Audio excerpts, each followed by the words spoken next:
So, Professor Duncan Pritchard, best wishes from Minsk, Belarus. You are in California, US now. I'm very happy to see you. Thank you very much for accepting my invitation to give an interview. So let's begin. You are distinguished professor at the University of California. You are one of the world's leading philosophers. You've made great contributions to philosophy, especially to epistemology. Your last books include Epistemological Dисджанктивизм, Oxford University Press, Epistemic Angst, Princeton University Press, Skepticism, A Short Introduction, Oxford University Press. You also wrote excellent textbooks in epistemology. Your textbook, Epistemology, the title of the first edition, Knowledge. In my view, it was one of the best textbooks in epistemology, so I would recommend it to everybody. In 2008, I attended your talk in Aberdeen. It seems to me it was a talk on anti-luck epistemology, and since then I have been interested in your work. So, Professor Duncan Pritchard, please, could you tell us about the main directions of your research work? Sure, and thanks very much for taking the time to interview me, Francois. I appreciate it. Yeah, so the three main areas, I suppose. One is sort of general, I would think of mainstream epistemology. So theory of knowledge, for example, is pretty central here. I try and offer an account of, it's not very popular these days, but I try and offer a theory of knowledge. And in particular, I have this methodology for approaching epistemic questions I call anti-luck epistemology, which is focusing on the luck condition. These days it's called, I've changed slightly to anti-risk epistemology, because I think luck and risk are really closely related notions, but I think risk is really the more important one here. So working through that project, that goes right back to my first book, Epistemic Luck, which came out in 2005, was working through the implications of an anti-luck epistemology. And that's developed into various projects. So one is the theory of knowledge, so an anti-luck virtue epistemology, or an anti-risk virtue epistemology, as I call it these days. So trying to bring in insights from virtue epistemology and modal epistemology. And then a whole range of related issues there about, for example, the relationship between knowledge and understanding, epistemic axiology, the nature of the intellectual virtues, and so forth. So that's sort of the main, that's like a sort of mainstream epistemology project. Then there's an abiding interest in radical skepticism, which I kind of see as overlaps with the mainstream epistemology, but which is separate.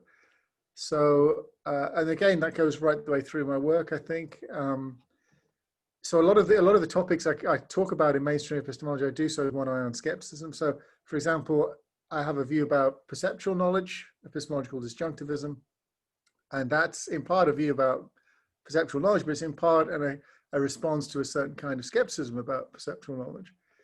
And also a lot of my work on Wittgenstein it's partly about understanding what the hinge epistemology of the kind that he develops in his later work would amount to, but also one eye again on skepticism and how this might be used to deal with the skeptical problem. And I'm interested in the history of skepticism as well, especially Pyrrhonian skepticism. And then the third thing is sort of what we might broadly call applications. So I'm interested in, how epistemic questions can relate to topics within philosophy and also beyond. My work on quasi-fideism in philosophy of religion is basically applying a hinge epistemology to questions about the rationality of religious belief. I've done some work on what I call extended knowledge, which is the sort of the epistemological ramifications of extended cognition. So that's bringing epistemology and philosophy of cognitive science / cognitive science together. Some work on epistemology of education, epistemology of law, and then finally the stuff on a lot of my work on recent work has been on luck and risk, has been trying to apply that, trying to understand those notions in and of themselves and how they might apply to various debates. So not specifically epistemic debates, but just more generally. And I'm also, by the way, interested in practical implications as well. So, throughout my career, I've been trying to do, get involved in projects that try and bring philosophy outside of the academy altogether. So philosophy in prisons, something I did a lot of in Scotland. I'm involved in a curriculum project here in California, trying to bring the intellectual virtues into the University of California Irvine curriculum. And yeah, and I've done projects on extended cognition in education, for example. So I quite like that idea of getting philosophy applied outside the academy. I think it's a good thing. I think we should all try and do it if we can. Thank you, fascinating. And have you solved the so-called GTR problem? Because it's one of the most famous problems in epistemology, and nobody could solve it. So I think I have. This may be like hubris, but I think I have. So because you have different theories, yeah, anti-luck epistemology, epistemological disjunctivism, and so on. So which theory does solve? So I think the anti-luck virtue epistemology is what solves it. So the way it works with this debate is people tried to solve it initially, and then the solutions didn't look very plausible, and then over time a kind of pessimistic induction kind of argument appeared where people started to say, oh, well, maybe it's not solvable. And I think even now a lot of people think that it's not a problem that can be solved. That strikes me as just a mistake. I think there's two things we need to do to solve it. One is to understand the anti-luck intuition that's driving those cases. So Gettier cases are about justified true belief, but where it's not knowledge because there's too much luck involved. And I think you need to unpack that. And I think if you unpack it properly, you can identify exactly what we mean there. That's part of what anti-luck epistemology does, or anti-risk epistemology. But I think we also need to understand the way in which that anti-luck intuition intersects with another intuition, which is, I think is about, I call the ability intuition, which is about how when we know, our knowing is creditable, our success, our cognitive success is creditable to our agency, to our cognitive agency. And I think once we understand how those two intuitions intersect with one another, they're not distinct, they're overlapping. That's kind of part of the problem of understanding them. Then we realize that we need both an anti-luck and a virtue dimension to our theory of knowledge, and they need to be constructed in a certain kind of way. But I think once you've got that, then you have a solution. I'm not seeing any counterexamples anyway. Moreover, you don't just have a solution, but you have a rationale for why knowledge might be like this. I mean, basically, knowledge sort of as a concept evolves to serve two needs. One is to eliminate risk. The other is to capture this idea of how one's success is due to one's agency, a kind of like cognitive achievement, you might think. But it turns out they're slightly different things. So we might think they're exactly the same thing. They're not. They're slightly different constraints on a theory of knowledge. So knowledge is kind of like a conservative concept, it seems to me. It's the kind of concept which over time, if there are two constraints that diverge, it will evolve to cover both. So it could have evolved to be non-conservative, where you know when you meet either. But actually, I think it's evolved in such a way that it demands both conditions get met. And so I think we can both solve the problem and explain why knowledge has that structure. I mean, this was earlier solutions to Gettier. They didn't work anyway, but even if they had have worked, they would have been mysterious, because you look at these analyses and you couldn't see why would knowledge be like that? And that's a big problem, I think. Knowledge it's a universal lexeme. Every language has it. It's the sort of thing which we ought to be able to look at an account of knowledge and understand why knowledge would be like that. Thank you. I believe in your anti-luck virtue epistemology. So as I know, you are completing a new book on skepticism with your colleague Annalisa Koliva. Do you agree with each other on how to solve or maybe dissolve the skeptical problem? And do you think that the skeptical problem is a pseudo problem? So yeah,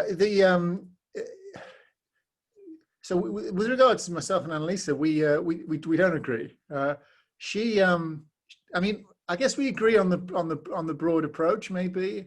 So she thinks that the Wittgensteinian hinge epistemology is the solution, basically. But she has a very different reading of it to me. She thinks of hinges, these hinges, these basic commitments that we all have, and which are meant to be essentially irrational. They're commitments that you have to have in order to play the game of reasons at all.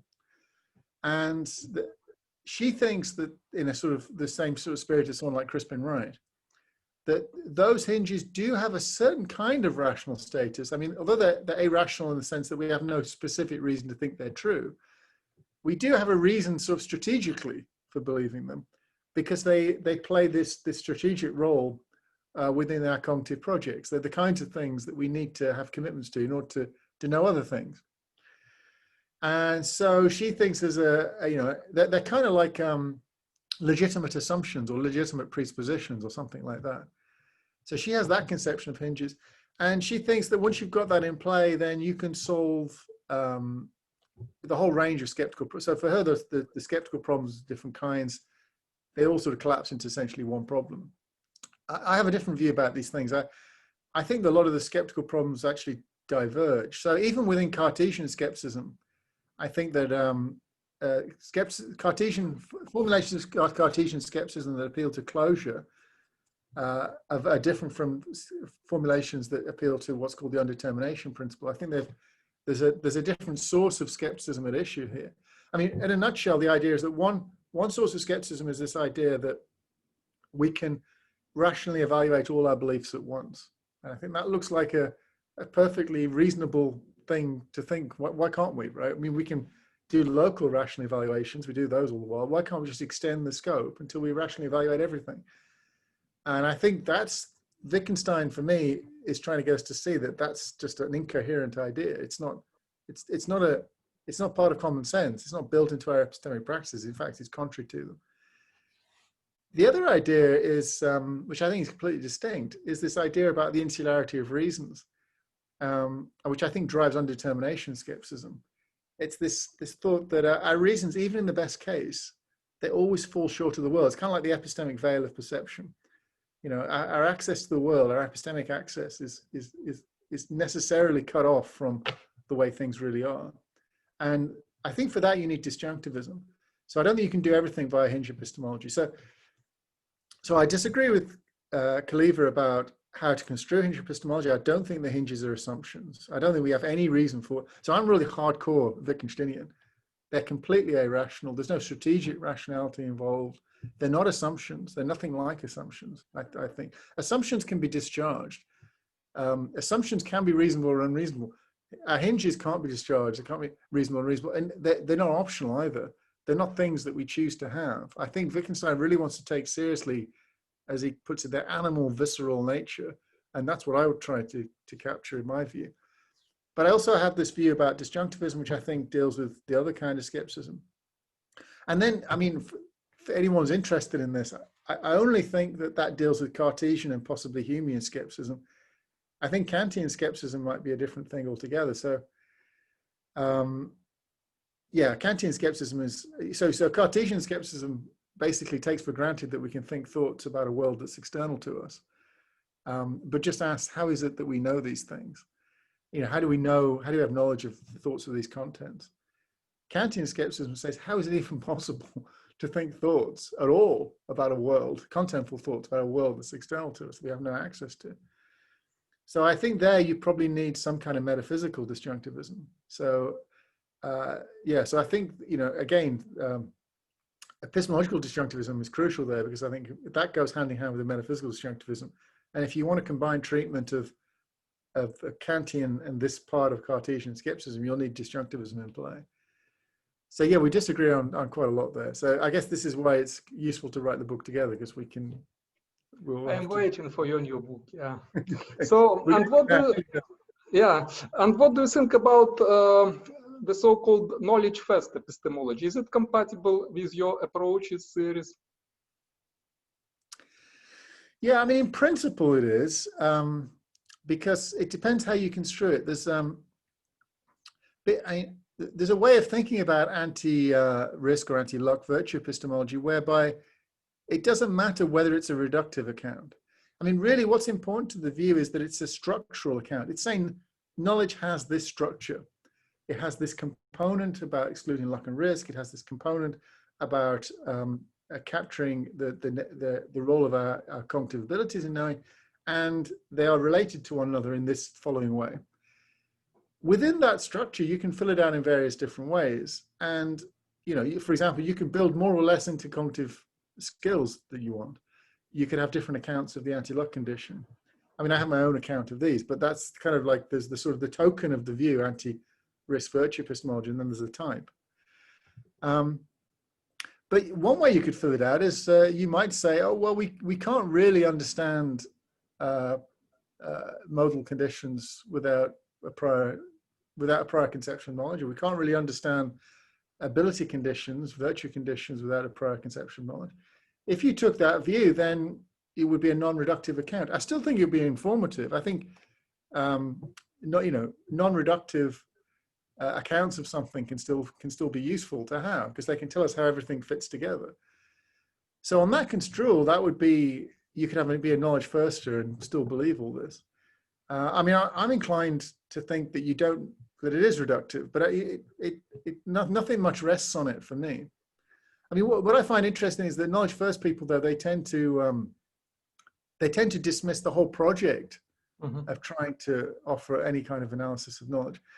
And I'm not really sure why, because as I say, that would be to assume that every account of knowledge is thereby a reductive account. And knowledge first, it seems to me, is only opposed to the idea of giving a reductive account. It doesn't need to be opposed to giving an account. What Williamson says, knowledge is the most general, effective mental attitude. It is not an analysis of the concept of knowledge. Yeah. No, I suppose, but he also says that, I mean, he says knowledge has certain necessary conditions. Yeah. So, you could have a story to tell about why it has the necessary conditions to do. It does, why they fit together in the way they do, and so on. You could even tell a story where it's complete. You've got it's necessary and sufficient conditions, but you're not specifying them reductively. Yeah, that's true. Yeah. Thank you. And what do you think in general about the relations between epistemology and other branches of philosophy? And don't you think that some epistemological problems are consequences of a metaphysical conception of reality? Yeah, I mean, one thing that's lucky if you're an epistemologist is that every area of philosophy has an epistemological component, right? So there's always something you can do in other areas. I mean, in terms of the relation, I mean, the relations that interest me, I suppose, most ethics, I think, particularly sort of axiological questions, I think that those are really interesting. I mean, I'm kind of fascinated by the epistemic value and how to understand it. And I think it's hard to do that, engage in that topic without thinking about value more generally, and that takes you into ethical concerns. Whether epistemological problems are consequences of metaphysical conception of reality, I mean, there's a sense in which they are certainly skeptical problems must, in some sense, rest on that. I mean, I mentioned a moment ago about Kantian skepticism. I mean, that essentially turns. You have to think of. It's crucial to think of the world as something we don't have any direct access to in order to generate that problem. And of course, that's already to bring with it metaphysical baggage. I mean, relatedly, if you take a disjunctivist line in response, then you're giving an alternative metaphysical account of how it could be that you could have direct access to the world. So I mean, that's definitely true. I mean, I guess the other thing I think, though, is that so with skepticism, for example, it arises. All you need is a notion of truth which has reasonable levels of objectivity built into it. As long as you've got that, I mean, there's metaphysical presuppositions there, then I think skepticism will easily follow. I mean, I think you have if you don't have truth of that kind, then you've got a different kind of problem, like problem of even making sense of the discourse. But if you've got truth of that kind, then already you've got a problem. And that leaves it open then. There'll be lots of metaphysical construals of reality consistent with that kind of minimal objectivism. But as long as you've got that in play, you get skepticism. And so that makes me think that, yeah, well, metaphysics is playing some role here. Perhaps not as much as we might think, because just about any metaphysics will generate the same, any plausible metaphysics will generate the same problems. Thank you. Professor Pritchard, do you think that religious beliefs are rational, and do you believe in God? I know that you have papers on epistemology of religion, so very interesting. Yeah, so yeah, I defend a view called quasi-fideism, which is concerned with the rationality of religious belief. It's basically applying Wittgenstein's hinge epistemology to the religious case. I have a specific interest in pursuing it because I think that I have this exegetical story to tell about uncertainty. So Wittgenstein's final notebook publishes Uncertainty, which take us to just a few days before he dies. They're fascinating notebooks. I think that as a piece of work, they're very different from earlier works like the Investigations. There's definitely a thread of argument there, which I think doesn't appear elsewhere. And that makes them especially interesting. But and I also think that he gets this idea, the basic hinge idea, from John Henry Newman. And in particular, Newman's essay in aid of a grammar of assent, which is, you know, some years earlier to when Wittgenstein was writing. Although when Wittgenstein was writing, that Newman's essay in aid of a grammar of assent was still a very influential work. I mean, it still is in divinity circles, but back then it was hugely influential amongst philosophers too. What Newman's doing, though, is trying to develop an account of the rationality of religious belief and appealing to what we're now calling as hinges to make sense of it. I mean, in a nutshell, Newman's idea is that it's kind of like a parity argument. It's that we can't criticize religious belief for having irrational commitments at its heart, because all belief has irrational commitments at its heart. And that's just what it is to be a believer. And he's using that as a defense of religious belief. And I think Wittgenstein is taking that idea and applying it in general, but that's where it comes from. So it's very important then, I think, to go back and explore that. And so that's what I call quasi-fideism. It's fideistic in the sense that at its heart, a religious belief, like all belief, has these irrational commitments. But it's quasi-fideistic because it's not saying that religious belief is different from ordinary belief on this score. All belief has irrational commitments. It's just for the religious believers, those commitments are of a religious nature. And I think this is also important because in the literature on the rationality of religious belief, this position just wasn't occupied. I mean, it's puzzled me as to why not. So, you know, you've got reformed epistemology and evidentialism and fideism and so on, but this particular view just wasn't there. Yeah, so that's why I've been developing that. And I think it's interesting. I think it's defensible. I think it's plausible. On the question of my own beliefs, I take the view that I just don't declare. I think that philosophers, you know, it puzzles me a bit how much philosophers give away about what they believe. I mean, for example, when I'm teaching, like teaching undergraduates, for example, I never give off. I never let them give any sense of what I believe about anything. You know, like suppose we're doing, you know, a topic like euthanasia or something. I would never give away. Because it seems to me it gets in the way, right? It gets in the way of trying to talk about these issues. And so I'm surprised that philosophers, I can understand why they do it, but philosophers these days, I guess social media and everything, everyone sort of announces so much about themselves and where they stand on things. And I think it's much more, you know, I like to just focus on the topic in hand and not get too worried about where people stand on it. Because, you know, as philosophers, I think this is especially true in the religious case. You know, you see it with debates about any kind of religious topic. Things very quickly boil down to where someone's coming from. And so rather than the ideas, you know, and I think this is unfortunate, right? So we ought to be able to just talk about the ideas and not really worry where someone stands in that debate. So yeah, so that's why I take this enigmatic position on that score. Okay, thank you. Professor Pritchard, what are the most important problems in contemporary epistemology? And what do you think about the future development of epistemology?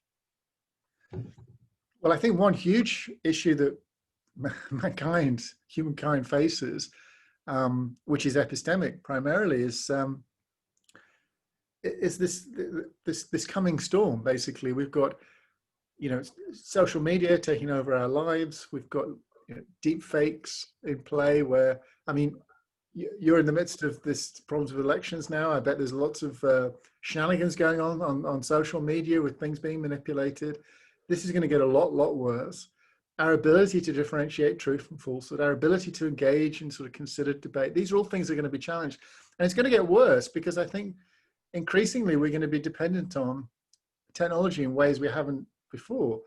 Elsewhere, I've talked about this in terms of neuromedia. So neuromedia is this particular kind of extended cognition. Extended cognition is where technology becomes so integrated in your cognitive processes that it becomes part of those processes. Neuromedia is where, so extended cognition, we're thinking of the technology external to you. And I think in many ways it still will be external to you. But I think lots of kinds of technology eventually will be, in a certain sense, internal. That is, you won't even be aware that you're interacting with it. You know, and so the manner in which it starts to influence thinking is going to be, you know, really quite profound. This is going to pose all kinds of epistemological challenges, and I think we need, you know, it's a really interesting question. What is it we need to do to counter that? And I think that we need to go back to the virtues, the intellectual virtues, and the Aristotelian sense. I think they're our only hope, actually. You know, you think of, you know, you look at debates. It's very depressing when you look at people getting into debates. You know, Twitter-style debate, Twitter philosophy debates, for example. I don't know if you ever go on Twitter. Don't. If you are, it's terribly depressing. You see philosophers there, and things very quickly descend into something unrecognizable from rational debate, anyway. And I think this is you know, these are, you know, clever, considered people who know how to argue, and yet even they get drawn into this, and no one seems to know how to calmly talk about anything anymore. And I think this is a huge challenge. The technology, as it were, it's changing the way we think. It's changing the way we argue. It's changing the way we relate to one another. And we need to find ways of recovering some sense of ourselves and what's important about ourselves. And I think that can only be done really through cultivating the intellectual virtues and prizing them as a society. We have to, you know, we have to prize people who have those traits, and try to encourage others to cultivate them. You know, it can't be that at the moment, I think that people who are easily outraged, for example, that gets praised now. That gets prized as like a sort of a morally laudable trait to have. In fact, it's a terrible trait to have. You know, Aristotle would have been appalled that we've developed in that way. So I think, you know, this is a real challenge. I think something epistemologists could get involved with. Of course, it intersects in many ways with, you know, issues about social justice and so forth.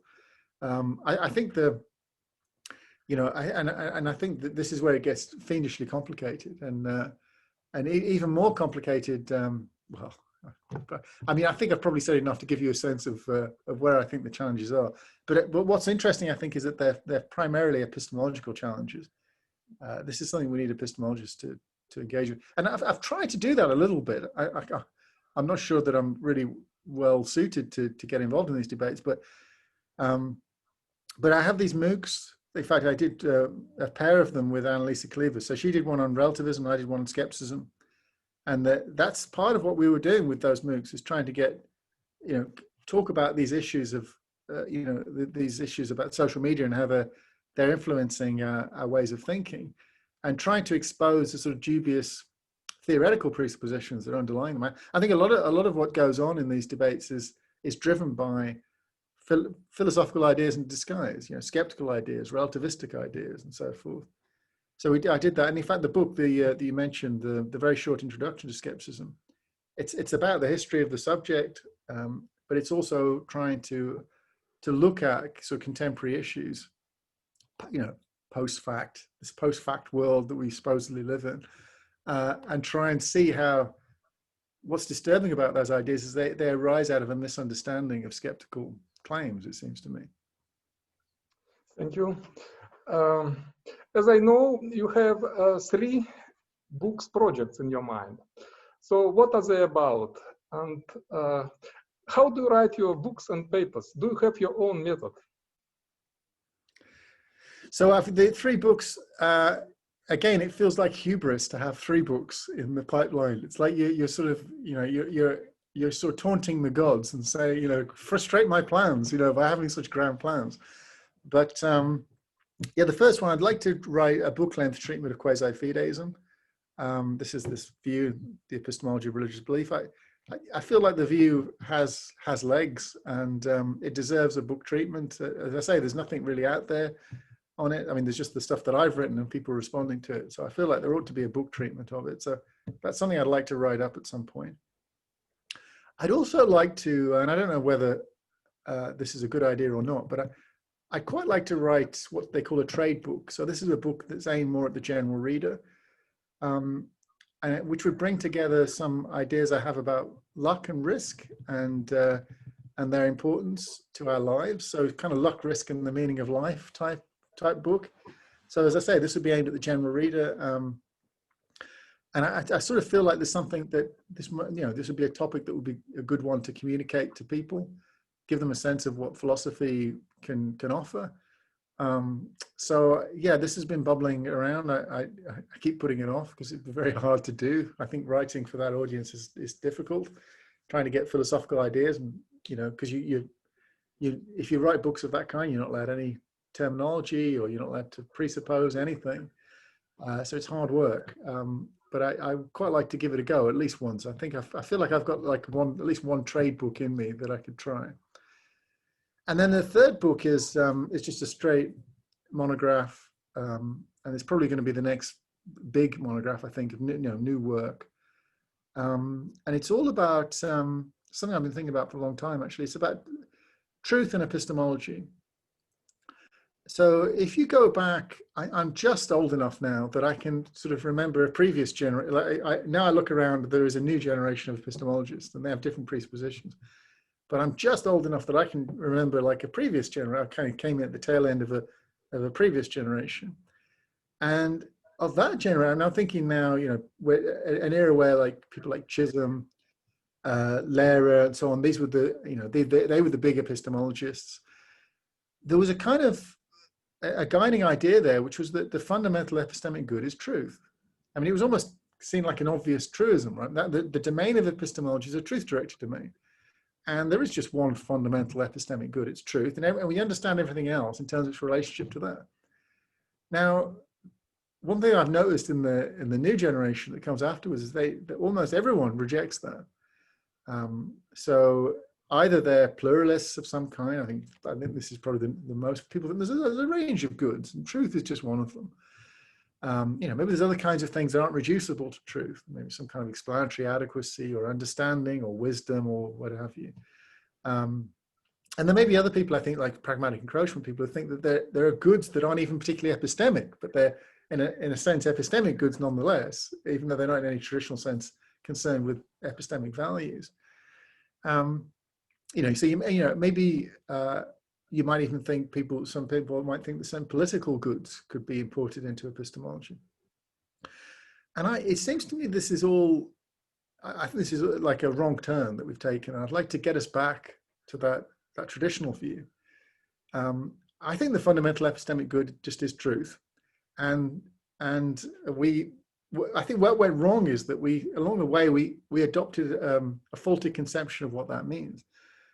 And actually, I kind of blame Goldman for this, because I think what happened is along the way, that idea of truth being the fundamental good got converted into a kind of consequentialist view, which you find in the sort of Goldman's reliabilism, where what it is to care about the truth is somehow to maximize true beliefs or something like that.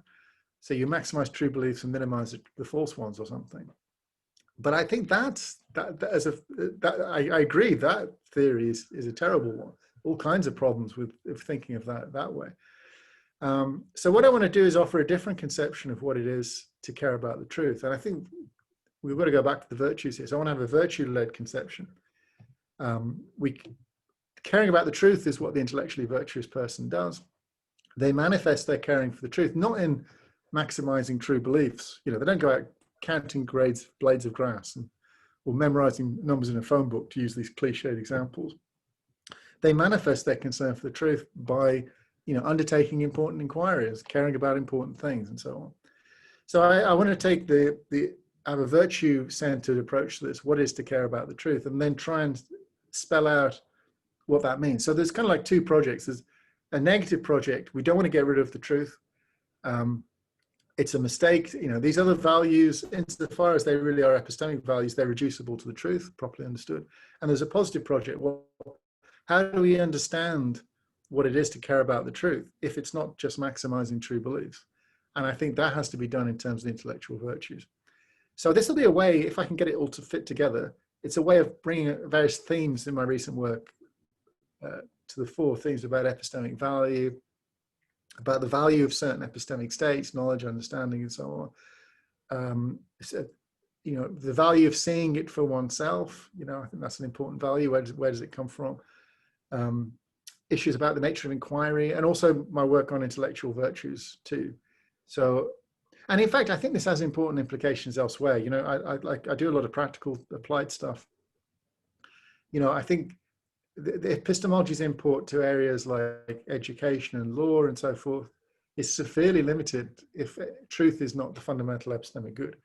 I think we can account for why it's so important to have epistemology in those fields, insofar as what we're capturing is something that's truth as a fundamental epistemic good. So yeah, so that's probably the next big monograph, is trying to articulate that idea. And how do you write your books? Do you have your own method? Yeah, I don't. Yeah, I mean, so I have the I kind of feel like it's like writing is like, it's like a muscle or something. You've got to keep doing it, even if you don't want to do it. You've got to force yourself to do it. And I even think, you know, I try and write every day, and I try and write. So I probably should explain. I think some people they think how many pages every day? Independently. Or maybe words. How many? Well, so I try and write a lot, but here's the way I try and write a lot. It's because I realize I think by writing. I think other people think independently of writing. They think and then they write. Your books I can't do that. Excellent. Very well written. Yeah, excellent books. Yeah. Thank you. Well, you know, I find the process of writing really helpful, because what I'm doing is I'm trying to work out what it is I believe. I'm basically trying to convince myself of something. And that's why, so I write, I'll probably write a couple of thousand words a day at least, I would think. But it's not that much of that doesn't survive, because I'm constantly drafting and redrafting. And what, you know, often I'll have an idea and I'll write it up, and then I'll find I'm not convinced by it. And so I'll find myself arguing against it. And then my argument against it ends up being the paper, you know. But I really think, and you know, one thing I say to graduate students, you know, that I have is, it's really important just to keep writing, even if nothing, you know, even if what you produce just feels like it's rubbish. It's kind of like you've got to get through that in order to get to the next stage. So that's sort of my approach, is to write a lot, and in many ways, you know, I feel like I probably write too much, but it's the only way I can work. You know, I find it, if I wrote less, it wouldn't help me in any way, you know. I can't, but I do. So it's just necessary for me just to every day get to, you know, I find it interesting that some novelists are like that. You know, people look down on novelists that are like that, who are very productive, but I console myself with the fact that some really great novelists were like that. Like Graham Greene is one of my favorite novelists. He wrote tons and tons of stuff, you know. Stephen King is another one. I think he gets much maligned for producing so much, but you know, for him, it's like he has to do it every day, right? That's just and I think if you're a philosopher and you think by writing, then really you have a responsibility. You should try and write every day. Professor Duncan Pritchard, thank you very much for this interview. In Belarus, we don't have analytic epistemology yet. However, I hope that the things will change soon. Thank you again, and all the best for you and for your research. Bye-bye. You too. Thank you, Francis. Thank you. Bye. Bye.